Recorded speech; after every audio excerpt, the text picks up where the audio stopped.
दीपावली के अवसर पे लिखा हुआ है, छोटा सा पत्र है, लेकिन गागर में सागर। तो सागर में गागर है वो पता है, लेकिन गागर में पूरा सागर है वो गुरु समझाता है। बूंद में पूरा समुद्र समाया पड़ा है ये गुरु बताता है। समुद्र में बूंदे हैं ये सबको पता है, लेकिन एक बूंद में भी पूरा समुद्र है ये तो हमको गुरु बताता है। तैत्र से देखो तो एक बूंद ब्लड की लेके तो टेस्ट करके पूरे शरीर में क्या है बता देते हैं ना। पैथोलॉजी में आप जाते हो ब्लड टेस्ट कराने के लिए, सारे शरीर का खून थोड़ी निकाल लेता है, थोड़ा सा लिया और उसी में से आपको देख के बता देता है कि पूरे शरीर में जो ब्लड है उसमें क्या है। तो ऐसे ही एक बूंद से हमको पूरे सागर का पता चल जाता है कि सागर में क्या है। जो उस बूंद में है वो उस समुद्र में है, क्योंकि बूंदों बूंदों से बन के ही तो समुद्र बना। तो हम सब परमात्मा की बूंद अगर हैं तो जो हमारे में वही तो भगवान में। जो पिंडे सो ब्रह्मांडे, जो इस पिंड में है वही ब्रह्मांड में। सारे ब्रह्मांड में भगवान समाया हुआ है ये सब जानते हैं, लेकिन एक एक पिंड में भगवान पूरा समाया हुआ है ये गुरु हमको बता देता है। तो गुरु का एक एक वचन बोला जाता है कि ज्यों केले के पात पात में पात, त्यों संतन की बात बात में बात। जैसे केले के पेड़ में आप देखो पत्ते में पत्ते, पत्ते में पत्ते ऐसे लिपटे लिपटे रहते हैं। जो उसका तना होता है वो इस तरह से बनता है, उसमें लकड़ी अलग से नहीं होती है, लेकिन वो इतने हार्ड दिखते हैं और उसमें लिपटे रहते हैं। तभी कहा ज्यों केले के पात पात में पात। जैसे केले के पत्ते में पत्ता, पत्ते में पत्ता हमको छिपा दिख जाता है, त्यों संतन की बात बात में बात। संतों की बातों में भी और पता नहीं कितनी बातें समाहित होती, छिपी रहती। वो कोई विरला विवेक वाला वो जान लेता है, कोई विरला जान पाता है, कोई विरला पहचान पाता है। उसको जानने की, पहचानने की, समझने की जो भी शक्ति है वो हमको सत्संग से मिलती है। बिना सत्संग के विवेक जागृत नहीं होता, और जब हमारा विवेक जागृत होता है तब हम सूक्ष्म भाव को समझ पाते हैं। जब तक विवेक जागृत नहीं है हम स्थूलता में रहेंगे, बाहर मोटा मोटा हमको दिखेगा, लेकिन जैसे जैसे आपकी बुद्धि सूक्ष्म होती जाती है तो वो सूक्ष्म ज्ञान को, सूक्ष्म मन को, सूक्ष्म आत्मा को पहचानने लग जाती है। वरना शब्दों में सब फंस जाते हैं, शब्दों में सब अटक जाते हैं। उसने ऐसा कहा, क्यों कहा, उसका मतलब ये था। हम अपने मन से अनुमान ज्ञान लगा लेते हैं, उसका मतलब ये था। क्या पता उसका मतलब कोई दूसरा हो, हम किसी के अंदर बैठ के तो नहीं जांच रहे हैं। लेकिन जब आपकी बुद्धि सूक्ष्म जाती है, विवेक खुल जाता है, तब आपको किसी के कहे हुए शब्द का अंदर से मर्म पता चल जाता है। कर्म का मर्म वो हमें पता चल जाता है कि जो इसने वाणी से कुछ बोला या शरीर से कुछ कार्य किया, बॉडी लैंग्वेज इसकी बता देती है, उसके हाव भाव बता देते हैं, उसके मन में क्या चल रहा है। और मन में भी जिसके जो चलता होता है वो भी आपको आभास हो जाता है जब आपकी बुद्धि सूक्ष्म होती है और जब आपका विवेक खुल जाता है। जितना जितना आप संग करते हो, सत्संग में आके ज्ञान का, गुरु का संग करते हो, निष्काम कार्य में लगते हो, तो सारे संसार को अब ज्ञान की दृष्टि से देखते हो, सारे संसार को ज्ञान की दृष्टि से परखते हो, तो फिर आपको उसका मर्म समझ में आता है।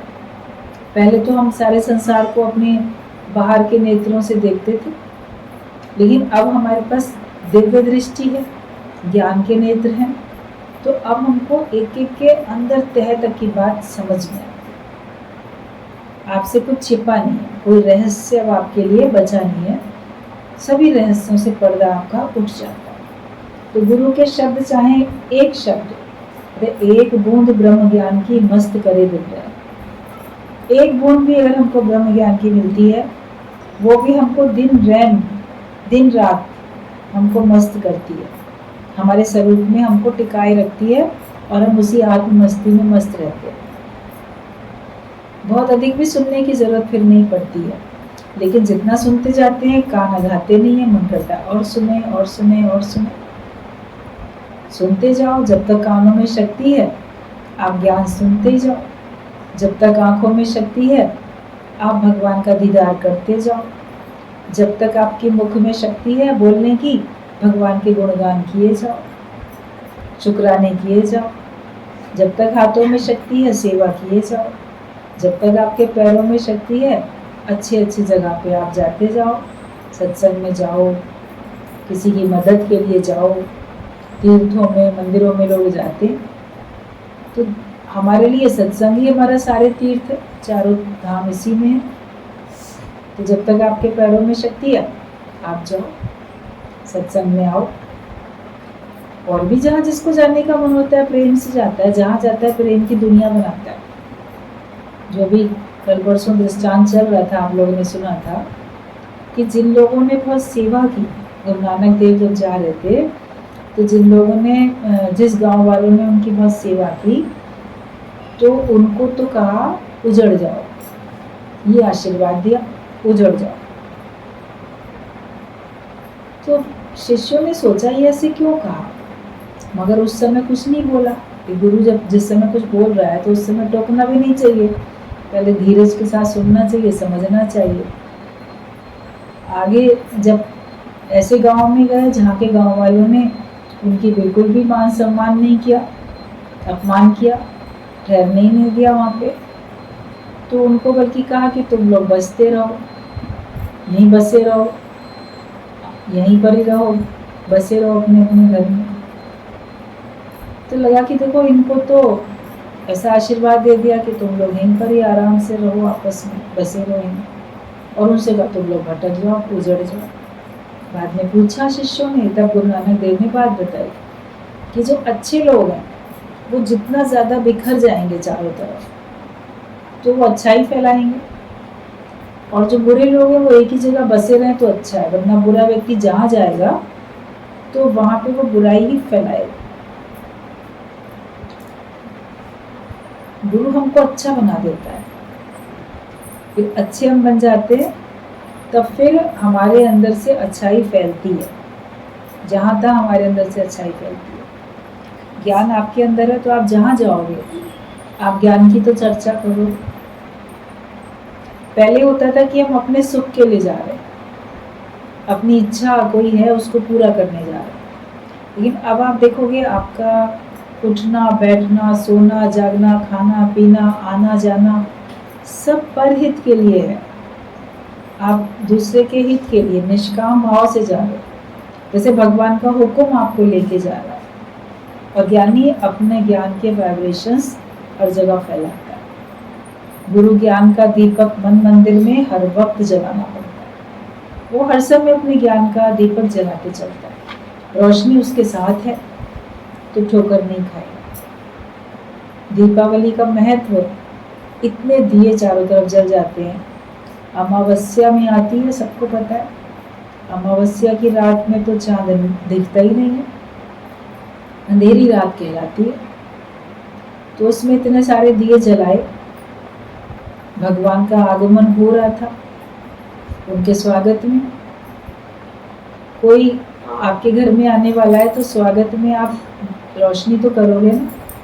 शादी होती है, बारातें आनी होती है तो कितनी लाइटिंग कर लेते हैं, इतनी सारी लाइटों की जरूरत है कहीं, लेकिन फिर भी करते हैं, खुश होते हैं अपनी प्रसन्नता को जाहिर करने के लिए, और स्वागत दूसरे को लगे कि हमने इनका स्वागत किया।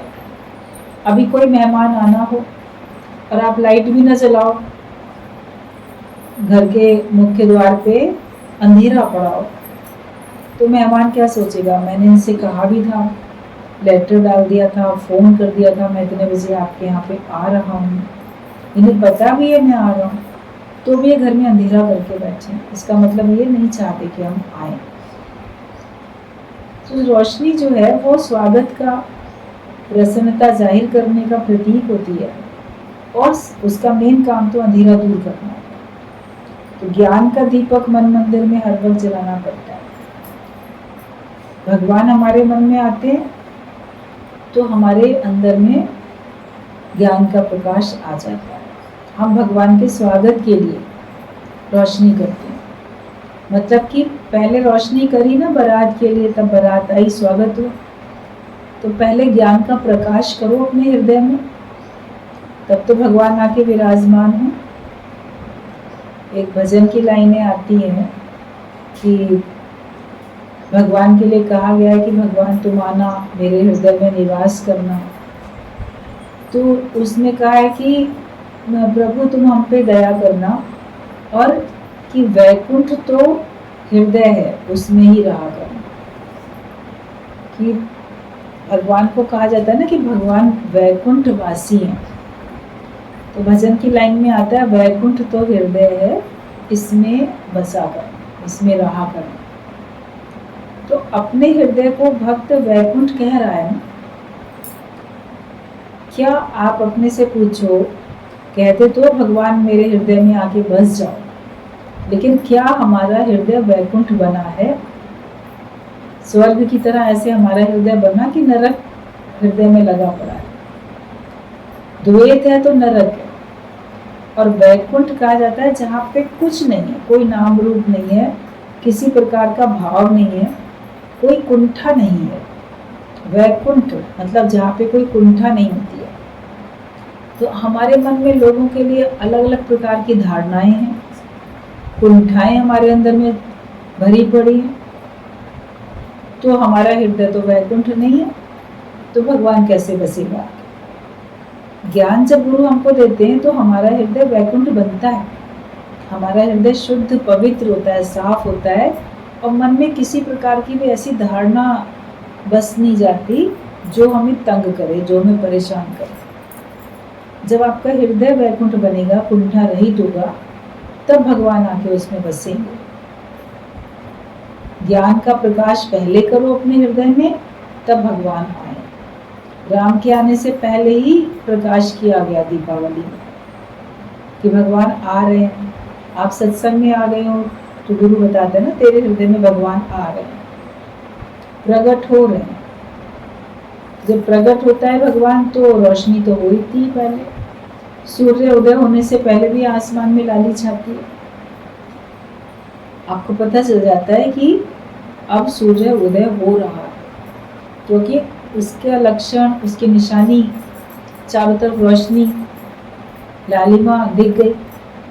तो जब आपके हृदय में भी भगवान प्रकट होने वाले होते हैं तो आपके हृदय में चारों तरफ प्रसन्नता, उसकी लाली, ज्ञान की रोशनी सब आपके हृदय में बस जाती है। तो कुंठाएं कहाँ रहेंगी? अज्ञान का अंधेरा कहाँ रहेगा?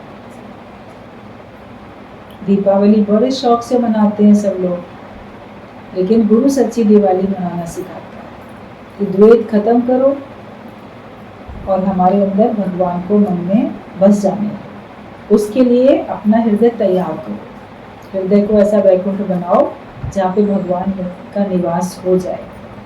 तो गीता भगवान का जो आज का पत्र है, उसमें सबसे पहले लिखा है हैप्पी दिवाली टू यू।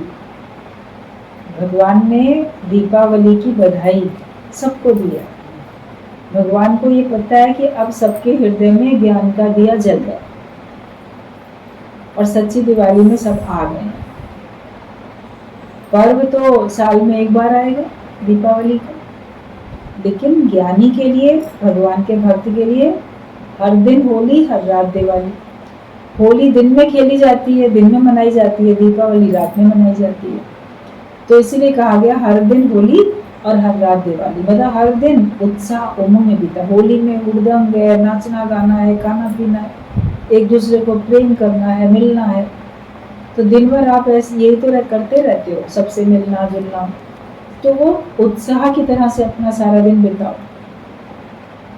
और जो रात है वो दिवाली के तरीके से, कि जैसे उत्साह में रहते हैं, उमंग में रहते हैं, हर तरफ प्रकाश करते हैं, भगवान का इंतजार करते हैं और भगवान को याद करते हैं, भगवत भाव में रहते हैं। कितनी खुशियां मनाई जाती हैं जब सबके हृदय में ज्ञान का दिया जल गया, तो समझो कि आपके हृदय में दिवाली हो गई। इसी बात की गुरु बधाई देते हैं। बाकी जिसको सारा संसार मना रहा है उस दिन को भी बधाई दी जाती है। जो पर्व है, उत्सव है, त्योहार है, जिस कारण से मनाए जा रहे हैं उसको भी तो गुरु अप्रिशिएट करता है कि उसमें भी कितना अच्छा संदेश छिपा है, कितना हम लोग आपस में प्रेम रखते हैं। घर की सब साफ सफाइयाँ हो जाती है, आपस में प्रेम होता है, मनमुटाव दूर हो जाता है।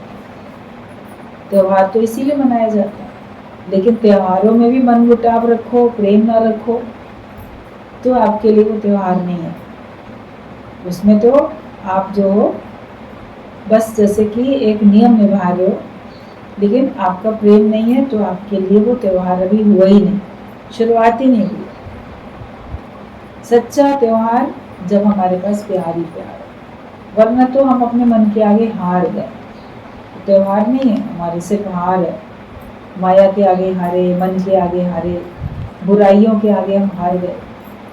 तो हारा हुआ व्यक्ति जश्न थोड़ी मनाएगा, जीता हुआ व्यक्ति जश्न मनाएगा। तो जीत के आता है कहीं से। तो जब हम अपने मन, बुद्धि, इंद्रियों को, माया को, सबको जीत लेते हैं तो हम जश्न मनाने के अधिकारी बनते हैं। तो गुरु तो हमको बधाई इसलिए देते हैं कि तुम्हारे अंदर ज्ञान का दिया जल गया। सच्चा ज्ञान का दिया दिल में जलाना है, 24 घंटे दिन में भी हर वक्त जलता रहे, ये है सच्ची दिवाली।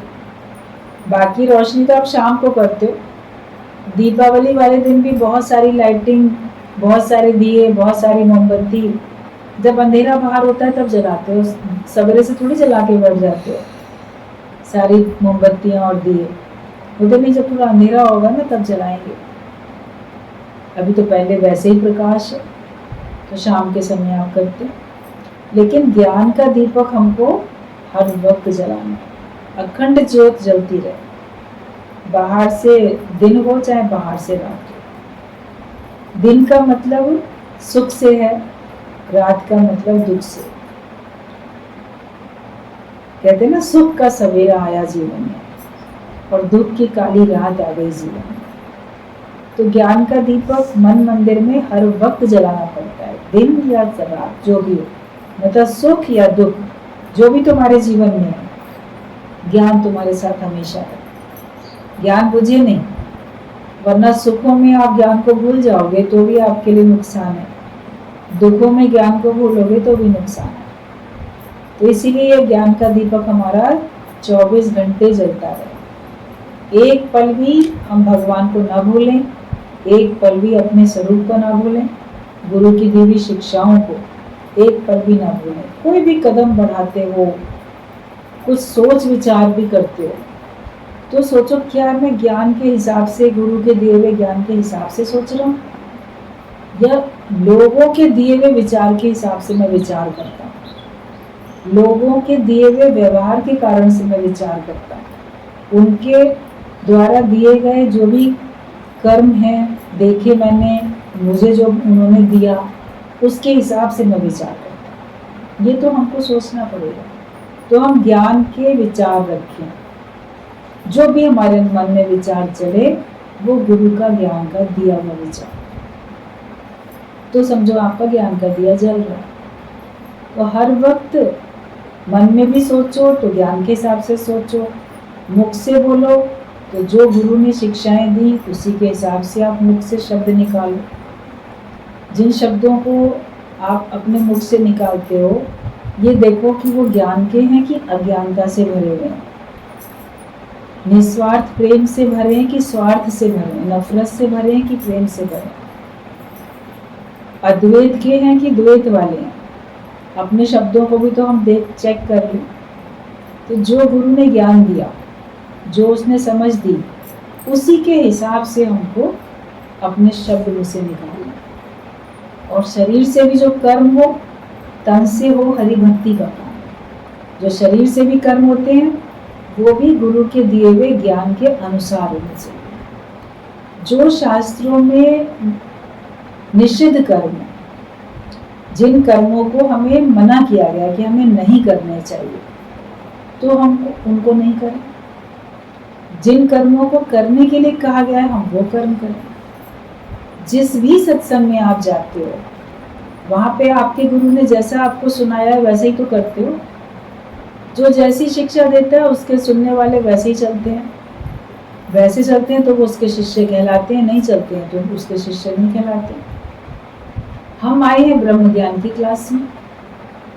दादा भगवान का सत्संग हम लोग को मिला है ब्रह्म ज्ञान की क्लास में। यहाँ पे जो हमको ज्ञान दिया गया हमें उसके हिसाब से चलना है। हमें शास्त्रों के हिसाब से चलना है, हमको अपने धर्म के हिसाब से चलना है। हम अधर्मी क्यों बने?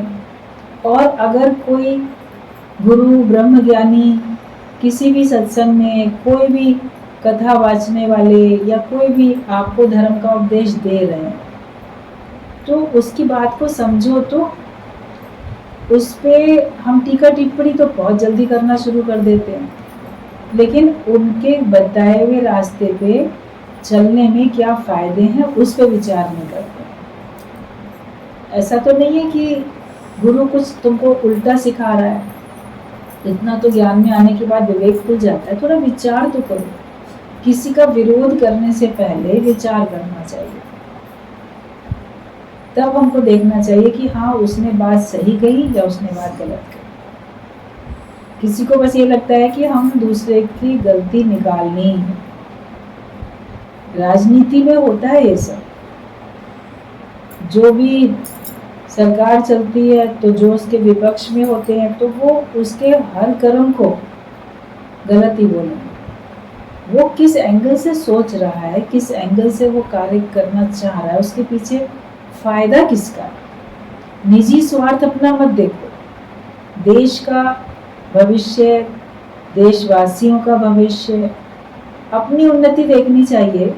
देश की उन्नति हमारी उन्नति है, देशवासियों की उन्नति हमारी उन्नति है, फिर अपनी निजी उन्नति भी हमारी उन्नति है। लेकिन केवल अपने स्वार्थ के लिए हम किसी की भी योजनाओं को हम बोलें कि ये गलत है तो विरोध करते हैं उसका। ब्रह्मज्ञानी जो बोलते हैं, साधु संत जो बोलते हैं, उनकी हर बात का विरोध करते हैं। हर बात का तो विरोध नहीं करना चाहिए। जो बात बोली गई उसको समझना चाहिए। पिछले दिनों टीवी में हम देख रहे थे किन्हीं भी साधु संतों ने, किसी ने कुछ समाज में बोला आजकल के रहन सहन को लेके, उठने बैठने को लेके, उस पर फिर बाकी लोग बहुत क्रिटिसाइज कर रहे थे, बहुत बहस कर रहे थे। अब बोला तो उसने सही, धर्म के हिसाब से बोला गया, लेकिन लोगों को लगता है कि नहीं ये हमको टोका गया, हमारी स्वतंत्रता में बाधा डाल दी गई। तो स्वतंत्रता कौन सी चाहिए? ऐसे तो मनुष्य और पशु पक्षी में कोई अंतर ही नहीं है। मनुष्य और पशु पक्षी में ज्ञान के कारण अंतर होता है ना, मर्यादा के कारण अंतर होता है, ज्ञान के कारण अंतर होता है। उसके आगे धर्म है। वो तो अपने जो भगवान ने उनको बना दिया उसके हिसाब से चल रहे हैं, वो अपना धर्म निभा रहे हैं।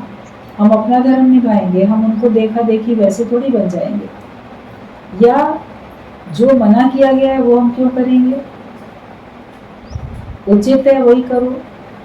आप अपना धर्म देखो, अपने स्वभाव संस्कार देखो, अपना देखो, आप यहाँ का आप संस्कृति देखो अपने देश की। लेकिन सब क्रिटिसाइज करने में बहुत आगे रहते हैं।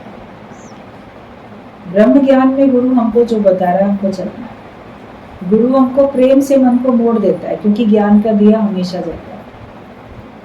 हम अपना निजी स्वार्थ नहीं देखते, लेकिन हम सबका भला देखते हैं। अपनी खुशी के साथ साथ हम सबकी खुशी भी देखेंगे। हम अपने को भी गुरु बोलते थे, तुम अपने को भी लज्जित नहीं करो और गुरु को भी लज्जित नहीं करो। ऐसे कर्म नहीं करो जो तुम्हारे ऊपर शोभा ना दें, या तुम्हारे ऐसे कर्म नहीं होने चाहिए जिनसे गुरु को सुनना पड़े, वो लज्जित हो जाए। लोग कहें अरे आपका शिष्य ना देखो ऐसे ऐसे कर रहा है।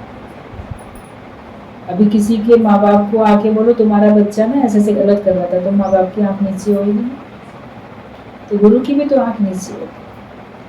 अपने ज्ञान में, अपने सत्संग में संयम है और ज्ञान के हिसाब से हमको चलना है, तब तो तुम गुरु की संतान हो। और अगर अपनी मनमानी करते हो तो आप फिर दिखावा करते हो। फिर एक मछली सारे तालाब को गंदा करती है।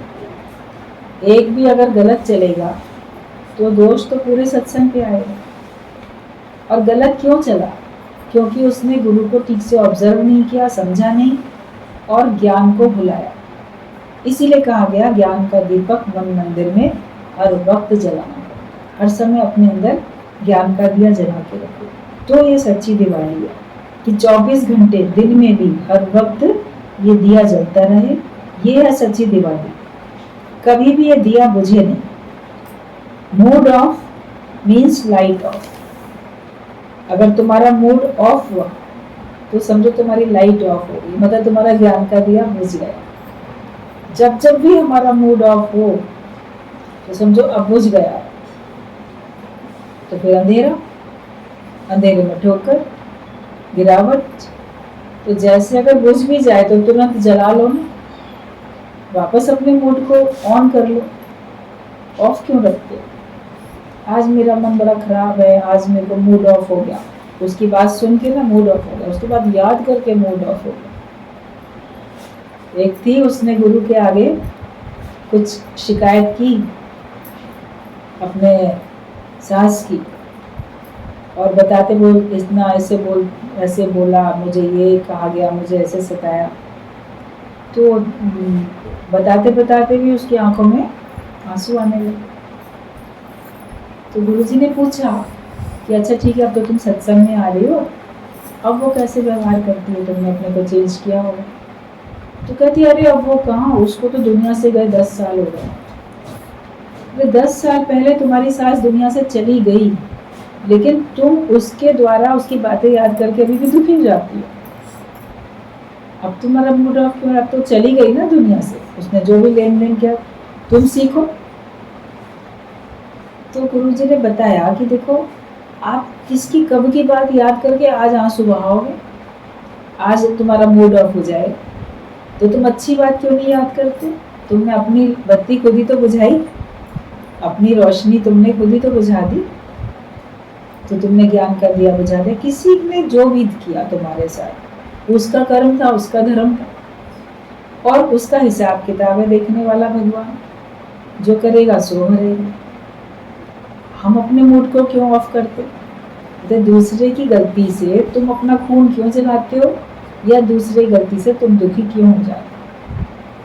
किसी को दुखी करना पाप है तो अपने को दुखी करना महापाप है। गलती दूसरे की और दुखी हम अपने को करते हैं, कष्ट अपने को देते, नुकसान अपना उठा रहे। आपकी गलती भी नहीं है, आप बिल्कुल सही हो, ईमानदार हो, मेहनती हो, किसी का बुरा नहीं करते हो, तुम सही हो, लेकिन तो भी तुम दुखी हो, क्योंकि तुम अपने सही जो तुम हो उसको नहीं याद करते, दूसरे की गलतियों को याद करते। तो दूसरा तुम्हारे पर हावी हो गया। अब अपने ऊपर रखो भगवान को, सिर्फ भगवत भाव में रहो, भगवान के विचार करो, तो फिर आप देखोगे आपका मूड ऑफ कभी हो ही गए।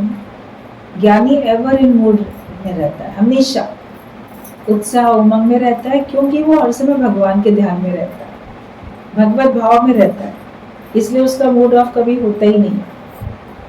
पुरुषार्थ तो करना पड़ता है जरूर, मन अपना हमेशा प्रफुल्लित रखने के लिए आपको मेहनत करनी पड़ती है, लेकिन बड़ी जल्दी सरलता से ये मेहनत आपकी सफल हो जाती है जब आप अपने पे कृपा करते हो, अपना फायदा देखते हो, या आपका जैसे वास्तव में अपने से मित्रता हो जाती है, अपने भले की सोचते हो और गुरु से आपका प्रेम हो जाता है।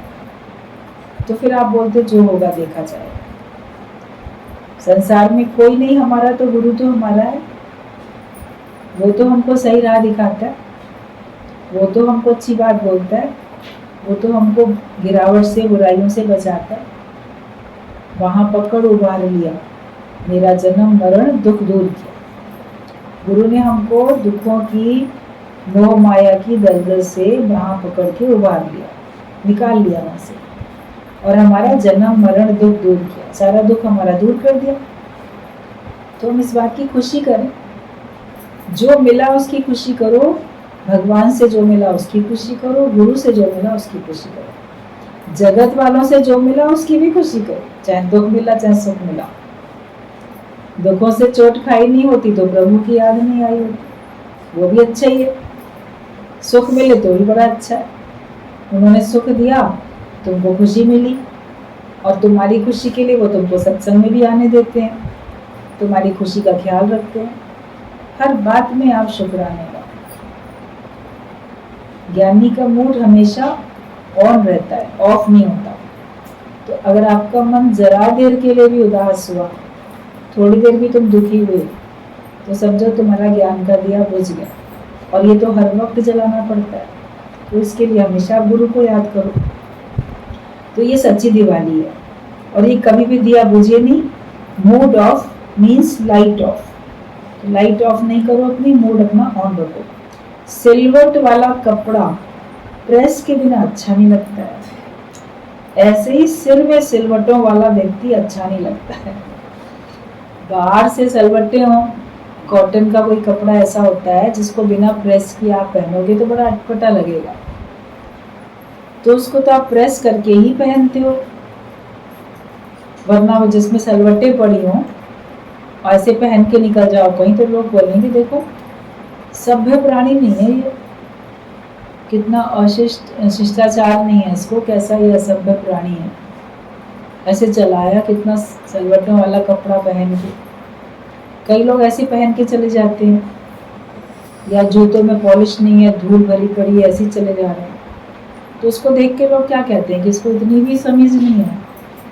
या बाल बड़े बेतरतीब बने होते हैं, मुझे बाल हैं, ऐसे चले गए, तो लोग बोलेंगे देखो कैसा, कंघी नहीं है इसके घर में क्या, इसने बाल भी ठीक से नहीं बनाए, कपड़ों में प्रेस भी नहीं की, इतनी सलवटें हैं, जूतों में भी पॉलिश नहीं की है, तो बोलेंगे ना सभ्य प्राणी नहीं है। इसको नहीं समझे कि किसी के घर जाओ या कहीं ऑफिस में जाओ या कहीं घर से बाहर निकलो तो कैसे निकलो। तो हम बाहर की तो चेहरे पे भी बहुत मूड ऑफ होता है तो सलवटें पड़ी होती हैं, विचार तुम्हारे उलझे हैं तो तुम्हारे दिमाग में सलवटें पड़ी हैं। जैसे बाहर से सलवटों वाला कपड़ा पहनना अच्छा नहीं लगता, उसको तो प्रेस करनी पड़ती है, तो तुमको भी अपने चेहरे को मूड ऑफ करके रखना अच्छी बात नहीं है, उसको भी प्रेस करना पड़ेगा। जैसे कोई कहता है ना ये मुझे ना बहुत प्रेस कर रहा है, मतलब बड़ा मेरे को जोर डाल रहा है, दबाव डाल रहा है, तो अपने ऊपर ऐसी प्रेस करो, अपने को प्रेशराइज कर दो, अपने को मुस्कुराने के लिए मजबूर करो अपने को कि नहीं मुझे अपना मूड ऑफ जो है उसको मूड को ऑन करना है, मैं अपने चेहरे को सलवटों वाला नहीं रखूँगा। और अंदर जो विचार चल रहे हैं जो तुमको उलझाए हुए हैं, मन बड़ा उलझा है, दिमाग बड़े उलझा है, ख्याल बड़े उलझा रहे हैं, तो उनको सुलझाओ। बालों को तो सुलझा लिया कंघी लेके, तो ज्ञान की कंघी लेके विचार भी सुलझा लो, गुरु के ज्ञान की कंघी है तुम्हारे पास, उस सुलझाओ विचार। तो जैसे सलवटों वाला कपड़ा बिना प्रेस किए पहना हो तो अच्छा नहीं लगता, ऐसे तुम्हारा सलवटों वाला सिर भी अच्छा नहीं लगता। अंदर के विचार भी सुलझे हो और चेहरा भी सही होना चाहिए, बाहर भीतर सब जैसे संवर जाए तुम्हारा, तो फिर अच्छा लगता है। तो जो अच्छा लगता है वैसे ही करो। वैसे भी कहावतें कहा जाता है कि खाओ वो जो तुमको अच्छा लगे, पहनो वो जो जग को अच्छा लगे।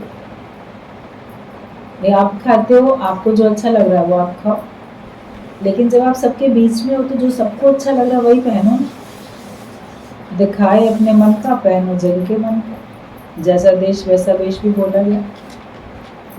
आप खाओगे दूसरों के मन का तो भी आपको नुकसान है, अरे खा लो, मेरे कहने से ये भी खा लो वो भी खा लो, तो आप दया करोगे दूसरे पे तो आपका नुकसान है। और अपने मन का पहन के, अरे हम तो चाहे कुछ भी पहन के चले, लोगों से क्या मतलब, मेरी आज़ादी है, मैं कपड़ा कैसा भी पहनूं, मैं फटी हुई जीन्स पहन के जाऊं या मैं कैसे भी कपड़े पहनूं, आधे कपड़े पहनूं, पूरे कपड़े पहनूं, मेरे को आज़ादी है, मैं कैसा भी पहनूं, तो जचेगा नहीं ना। जैसा देश वैसा वेश होना चाहिए। आप सारे लोग एक से पहने हुए हैं और कोई एक अलग पहने तो वो हाईलाइट होता है ना जाके। कई साल पहले किसी पढ़ाई के किसी कोर्स के किसी सिलसिले में अमेरिका से 2 लेडीज़ आई थी यहाँ पे लखनऊ में यूनिवर्सिटी में उधर। तो उन लोगों से मिलना हुआ। तो उन्होंने बताया कि जब हम लोग आ रहे थे तो एम्बेसी में जैसे वो होता है, या वहाँ पे जो लोग थे जहाँ से जिस यूनिवर्सिटी से आई थी, तो वहाँ पे उनको बहुत सारी बातें, जैसे यहाँ पे इंडिया में जा रहे हो तो क्या कैसे रहना है, कैसे करना है, सब बताया। तो उन्होंने ये बताया कि वहाँ पे हम लोग को ये बात बताई गई थी कि जब आप वहाँ जाके जो भी घर किराए का जो भी लेके रहोगे, तो आप वहाँ पे 2-3 इंडियन ड्रेस खरीद के और वो पहनो। जैसे वहाँ तो टॉप और जीन्स स्कर्ट ये सब पहनते हैं, अमेरिकन ड्रेसेस तो अलग होती हैं। तो जब आई तो वो पैंट शर्ट जैसे पहने हुए थी, जीन्स टॉप वही पहन कर आई थी। लेकिन बाद में जितने महीने भी वो यहाँ पे रही, तो हमने देखा कि वो सलवार कुर्ता और दुपट्टा वो सब लिया। बोले इसलिए कहा था कि ताकि तुम उन सब में घुल मिल जाओ। मार्केट में जा रहे हो, कहीं जा रहे हो, तुम एकदम से अटपटे ना नजर आओ। जैसा देश वैसा वेश। तो ये बात उन लोग को बताई गई थी खास, और फिर वो यहाँ पर आके वो पहन के वो चल गए। उनको लगा देखो वहाँ पे भी लोगों को कहा गया ना जैसा देश वैसा देश, ये ना कि तुम अलग से नमूना नजर आओ। जहाँ जैसे देश सब तरफ सब लोगों का होता है, तुम्हारा भी वैसे ही होना चाहिए। फिर जब जाने लगी तो अपना वापस अपने वाले जो कपड़े थे वही पहन करेगी। तो ऐसे हम लोग ये सोचें कि नहीं हमारी जो मर्जी हम पहनेंगे।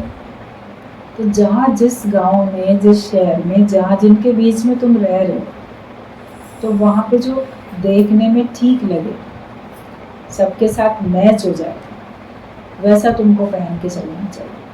अपने को अलग से बना के नहीं चलना चाहिए। तभी कहा गया कि जैसा देश वैसा देश।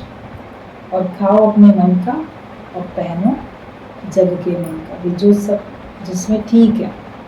आपके परिवार वाले जिस बात में आपको कहते हैं, उनके सामने आपको जैसा ठीक लगता है, या जिस ओकेज़न पे मंदिर में जाओगे तो किस प्रकार की ड्रेस पहनोगे, घर में पूजा है तो क्या ड्रेस पहनोगे, किसी क्लब में गए हो डांस पार्टी में तो वहाँ कौन सी ड्रेस है, कहीं किसी दुख के मौके पे गए हो तो वहाँ क्या पहन के जाओगे, सब आपको पता होता है, अब पता होना चाहिए।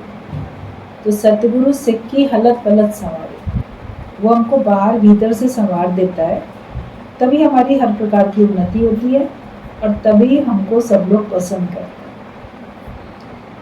ये नहीं कि मेरे को तो अपने मन की करनी है। अपने मन की कर करके तो तुम लोगों ने जन्म बिगाड़ दिया। पता नहीं कितने जन्मों से अपने मन की करते चले आए हो, तभी तो बार बार जन्म मरण में आते चले जा रहे हो। अब हमें गुरु की बात मानो, ना आप मानो सारे संसार की बात, लेकिन कम से कम गुरुवान तो बनो। जो तुम्हारा गुरु कहता है तुम वैसे चलो, तब तुम्हें मन को मोड़ना आएगा। और मन को जो मोड़ना सीख जाता है वो हमेशा सुखी रहता है। जो अपने मन को नहीं मोड़ पाता है तभी उसको कष्ट होता है, तभी परेशानी होती है। फ्लेक्सिबिलिटी होनी चाहिए हमारे अंदर में, मोड़ने की क्षमता होनी चाहिए। एक चुटकुला टाइप दृष्टांत बताते थे कि एक था सरदार जी, पहाड़ों में जाने लगा गाड़ी लेके, ड्राइव करता हुआ। तो वहाँ पे मोड़ बहुत आते हैं, जितना ऊपर जाओगे उतने ज़्यादा मोड़ आते हैं पहाड़ों में। तो वहाँ लिखा था कि दायां मोड़, मोड़ से पहले थोड़ा वार्निंग दे देते हैं ताकि ड्राइवर को पता रहे भी आगे मोड़ है। कहीं लिखा है बायां मोड़, तो जहाँ लिखा दायां मोड़ वो मुड़ गया। फिर जहाँ बायां लिखा है, मैं जैसा लिखा तब मुड़ता गया। एक बार मन में आ गया कि मैं ही मुड़ता रहूँ क्या, बार बार इधर मुड़ो उधर मुड़ो लिखा है, नहीं मुड़ूंगा। अब अगर नहीं मुड़ा तो सोचो क्या होगा। टकरा गया सीधा, वह मुड़ जाए तो टकराया और गिरा गाड़ी उसके नीचे, बहुत फ्रैक्चर हो गए, बहुत चोटें लग गई। अस्पताल में गए मित्र उसके देखने भी, क्या हुआ, तुम कैसे, किसी ने टक्कर मारी, कैसे तुम्हारे को हुआ?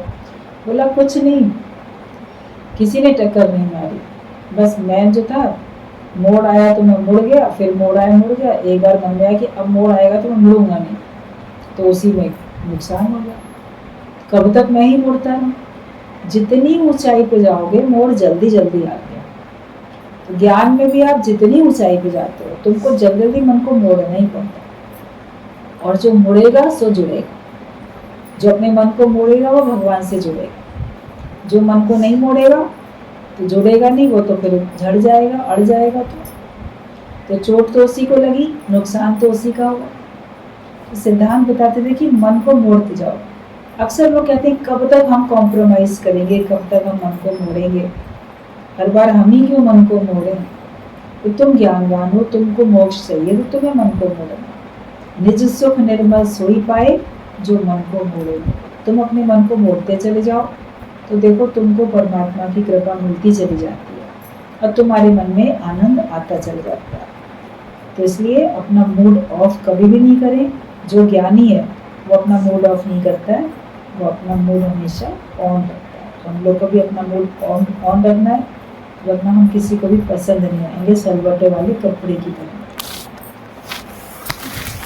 ठीक है, पत्र में बस इतना ही है, छोटा सा पत्र है गीता भगवान का।